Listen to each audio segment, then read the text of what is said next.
வணக்கம். பரபரப்பு மீடியா செய்திகளுக்காக நான் நிரோஷன்.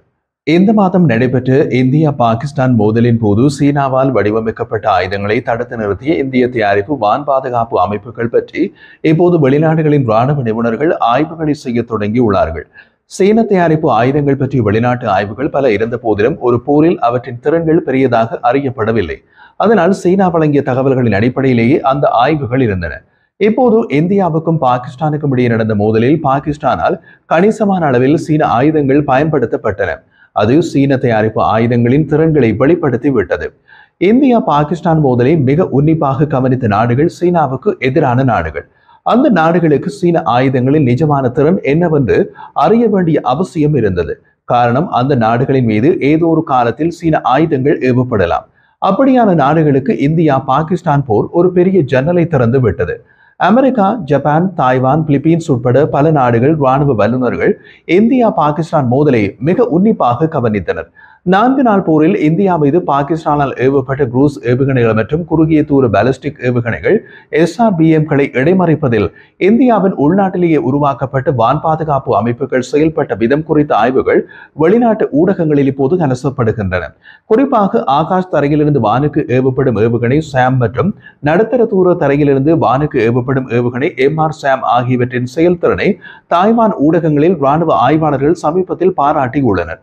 கடந்த ஏப்ரல் 22ஆம் தேதி இந்தியா நிர்வகிக்கும் காஷ்மீரில் நடந்த தீவிரவாத தாக்குதலால் தொடங்கி இந்தியா பாகிஸ்தான் மோதல் தொடர்ச்சியான விமான தாக்குதல்களாக அதிகரித்தது. பாகிஸ்தான் இந்திய ராணுவ இலக்குகள் மற்றும் பொதுமக்கள் கட்டமைப்புகளை குறிவைத்து ஆளற்ற விமானங்கள், ஏவுகணைகள் மற்றும் ராக்கெட்களை ஏவியது. கிடைத்த தரவுகளின்படி பாகிஸ்தான் HATF-1 SRBM மற்றும் ஃபதா-1 மற்றும் ஃபதா-2 போன்ற வழிகாட்டப்பட்ட ராக்கெட்கள் உட்பட சீனாவால் வடிவமைக்கப்பட்ட பல ஆயுதங்களை போரின் போது கணிசமான எண்ணிக்கையில் பயன்படுத்தியது. இப்படி நாம் கூறும்போது சிலருக்கு ஒரு கேள்வி எழலாம். ஃபதா வகை ஆயுதங்கள் சீன வடிவமைப்பு ஆயுதங்களா என்பதே அந்த கேள்வி. ஃபதா-1 மற்றும் ஃபதா-2 ஆகியவை உள்நாட்டு வடிவமைப்புகள் என்று பாகிஸ்தான் கூறி வந்தாலும் இந்த அமைப்புகள் சீனாவின் கணிசமான வடிவமைப்பு ஆதரவு மற்றும் தொழில்நுட்ப பரிமாற்றத்துடன் உருவாக்கப்பட்டவை. அதுவும் முக்கியமாக ஃபதா வகை ராக்கெட்கள் சீன ராக்கெட் அமைப்புகளுடன் குறிப்பிடத்தக்க ஒற்றுமைகளை வைத்திருக்கின்றன. மேலும் அவர்களின் கூட்டாண்மையின் ஒரு பகுதியாக பாகிஸ்தானின் ஆயுத களஞ்சியத்தை பலப்படுத்த பெய்ஜிங் அடிப்படை தொழில்நுட்பத்தை வழங்கியதாக நிபுணர்கள் தெரிவிக்கின்றனர். மே 7 முதல் 10ஆம் தேதி வரை கடுமையான போரை கண்ட ஆபரேஷன் சிந்தூரின் போது இந்தியாவின் வான் பாதுகாப்பு வலையமைப்பு தமது திறனை வெளிப்படுத்தியது. சீன ஆயுதங்களை கொண்டு பாகிஸ்தான் நடத்திய தாக்குதல்கள் இந்திய வான் பாதுகாப்பு அமைப்புகளால் வெற்றிகரமாக இடைமறிக்கப்பட்டன. இந்திய தயாரிப்பு ஆகாஷ் வான் பாதுகாப்பு அமைப்பு சாம் மற்றும் MR-SAM அமைப்புகளை இயக்கிய இந்திய ராணுவ படைப்பிரிவுகள் HATF-1 SRBMகள் மற்றும் ஃபதா-1 மற்றும் ஃபதா-2 வழிகாட்டப்பட்ட ராக்கெட்கள் உட்பட பல பாகிஸ்தான் தாக்குதல்களை வெற்றிகரமாக முறியடித்தன. இந்திய பாதுகாப்பு ஆராய்ச்சி மற்றும் மேம்பாட்டு அமைப்பு DRDOவால் உருவாக்கப்பட்டு பாரத் எலக்ட்ரானிக்ஸ் லிமிடெட் BEL தயாரித்த ஆகாஷ் அமைப்பு 30 கிலோமீட்டர் மேல் வரம்பை கொண்ட பலவிதமான அச்சுறுத்தல்களை ஒரே நேரத்தில் கண்காணித்து செயலிழக்க வைக்கும் திறனை வெளிப்படுத்தியது. இந்திய இஸ்ரேலிய கூட்டு தயாரிப்பான MR-SAM இந்தியாவின் பலகடுக்கு பாதுகாப்பின் ஒரு பகுதியாக சீன தயாரிப்பு அதிவேக ஏவுகணைகள் மற்றும் ராக்கெட்களை திறம்பட எதிர்கொண்டது. தாய்வானை பொறுத்தவரை அவர்களது முதன்மை எதிரி சீனா. அவர்களது பிராந்திய பாதுகாப்புக்கு அச்சுறுத்தலை ஏற்படுத்துவை சீன தயாரிப்பு ஆயுதங்கள். சீன தயாரிப்பு ஆயுதங்களின் செயல்திறன் குறித்து அவர்களின் சொந்த கவலைகள் காரணமாக இந்தியா பாகிஸ்தான் மோதலை உன்னிப்பாக கண்காணித்து வந்த தாய்வானிய ஆய்வாளர்கள் சீனா வடிவமைத்த அச்சுறுத்தல்களை எதிர்கொள்வதில் ஆகாஷ் மற்றும் MR-SAMின் வெற்றியை தமது ஆய்வுகளில் குறிப்பிடுகின்றனர். ஒரு முன்னணி தாய்வானிய பாதுகாப்பு ஊடகத்தின் கட்டுரை இந்திய அமைப்புகள் மேம்பட்ட சீன ஏவுகணை தொழில்நுட்பத்தை செயலிழக்க வைப்பதன் மூலம் தங்கள் திறமையை நிரூபித்ததாக குறிப்பிடுகிறது. அத்துடன் அது சீனாவின் பாதுகாப்பு ஏற்றுமதிகளின் நம்பகத்தன்மை குறித்த கேள்விகளை எழுப்பியதாகவும் குறிப்பிட்டது. அணு ஆயுத வெடிப்பு முனையை எடுத்துச் செல்லும் திறன் கொண்டு HATF-1 SRBM மற்றும் ஃபதா-1 மற்றும் 2 ராக்கெட்களின் இடைமறிப்பு வான் பாதுகாப்பு தொழில்நுட்பத்தில் இந்தியாவின் வளர்ந்து வரும் வலிமையை காட்டுகிறது என்றும் சீனா வழங்கும் அமைப்புகளிலிருந்து இதே போன்ற அச்சுறுத்தல்களை எதிர்கொள்ளும் பிற நாடுகளுக்கு ஒரு சாத்தியமான வரைபடத்தை வழங்குகிறது என்றும் அந்த கட்டுரை வலியுறுத்தியது. பாகிஸ்தான் சீன ஆயுதங்களை நம்பியிருப்பதில் உள்ள பாதிப்புகளையும் இந்த மோதல் அம்பலப்படுத்தியது. இந்த ஆயுத அமைப்புகள் இந்தியாவின் வான் பாதுகாப்பு வலையமைப்பில் ஊடுருவ தவறியது ஆய்வுக்குள்ளாகி உள்ளது. தாய்வானிய ஆய்வாளர்கள் சீனா பாகிஸ்தானை அதன் ராணுவ தொழில்நுட்பத்திற்கான சோதனை களமாக பயன்படுத்தி இருக்கலாம், ஆனால் அது இந்தியாவின் உள்நாட்டு அமைப்புகளுக்கு எதிராக தடுமாறி இருக்கலாம் என்று கூறுகின்றனர். ஆகாஷ் வான் பாதுகாப்பு அமைப்பு இந்தியாவின் பலகடுக்கு வான் பாதுகாப்பில் பங்கு கொண்டது.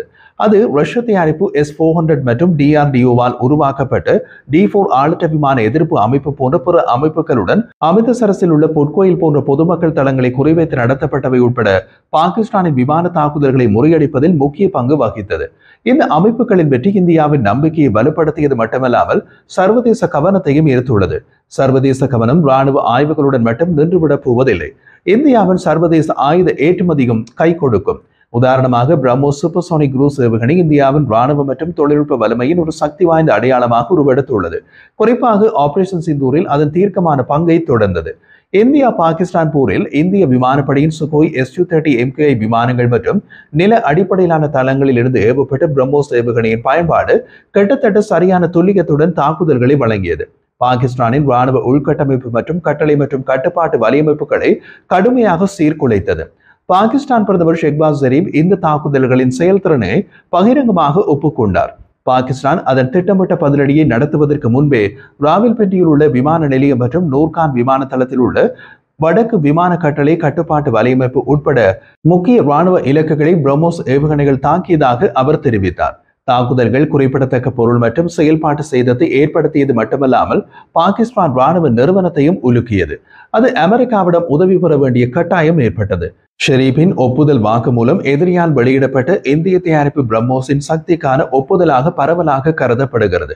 இது அதன் ஆபத்தான தன்மை, வேகம் ஆகியவை பாகிஸ்தானுக்கு சீனாவால் வழங்கப்பட்டவை உட்பட மேம்பட்ட அடுக்கு வான் பாதுகாப்பு அமைப்புகளை தவிர்க்கும் திறனை எடுத்து காட்டியது. ஒரு வர்த்தக கண்ணோட்டத்தில் ஆபரேஷன் சிந்தூரின் பிரம்மோஸின் வெற்றி அதன் ஏற்றுமதி வாய்ப்பை கணிசமாக அதிகரித்துள்ளது.